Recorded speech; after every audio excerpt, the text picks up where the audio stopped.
da se vidi di su zločinci koji šetaju među nama, koji su se na prevaru domogli svoje slobode od kaznenog progona, a danas nam sjede u našoj vladi izdajničkoj i u našem Saboru i traže prava koja im ne pripadaju. Jesmo li zato da učinimo te mjere? Hvala vam lijepo, gospodo. I atenski u antičko doba birači na forumu ne bi se postidili ove demokracije. Hvala vam na tome. 8. točka i završna.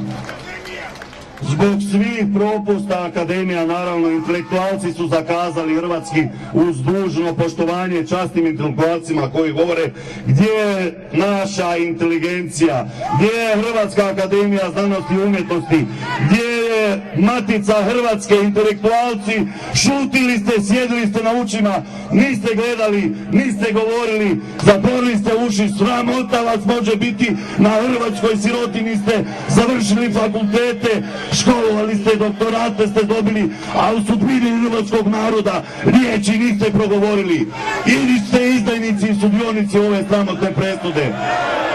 Niste stali u obranu hrvatskog naroda od pljačke, od privatizacije banaka, od zala, od grijeha struktura. Niste stali, nažalost, nikada me najviše trebalo u progonu hrvatskih branitelja. Niste rekli, povijesna istina je takva da smo branili svoju domovinu, šutili ste i zato i vi snosite moralnu odgovornost.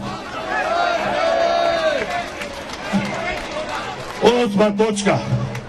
Zbog svih propusta i evidentne nesposobnosti naših državnih političkih dužnosnika, temeljem propisanih ustavne obaveze na koje su morali imati osvrt i obaveza proizašli iz saborskih deklaracija i odluke Ustavnog suda iz 2002. godine koja jasno Oluju kvalificira kao pravednu, obrambenu, legitimnu, zbog toga što niste, dakle, učinkovito i trajno zaštitili hrvatske nacionalne interese, mi ovdje okupljeni hrvatski narod, hrvatski građani, hrvatski branitelji, tražimo ostavku aktualne vlade i raspisivanje prije parlamentarnih izbora bez odugovlačenja. Odmah i sada, a do formiranja nove na demokratski način izabrane vlade obvezujemo aktualnu vladu koja je pala na povijesnom ispitu zaštite hrvatskih nacionalnih interesa da samo obavlja tehničke poslove do formiranja nove hrvatske vlade i Hrvatskog sabora. Jesmo li zato? Bogu hvala.